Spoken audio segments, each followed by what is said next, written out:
ជួយធ្វើសាក់សីឆាបើបងស្បត់មានពី3សូមឲ្យបងសៃមរណាទៅចុះ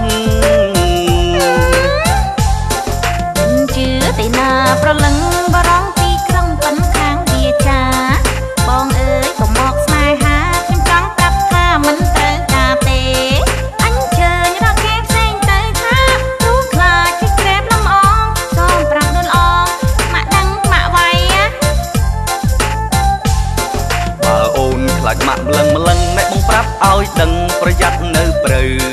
កុំគិតច្រើនពេកជិលពៅឲ្យលេខទូរស័ព្ទបងមកប្រលឹងសួរបងតាក់តងយប់នឹងឆាមានអ្វីត្រូវខ្លាចប្រលឹងបើតាមបង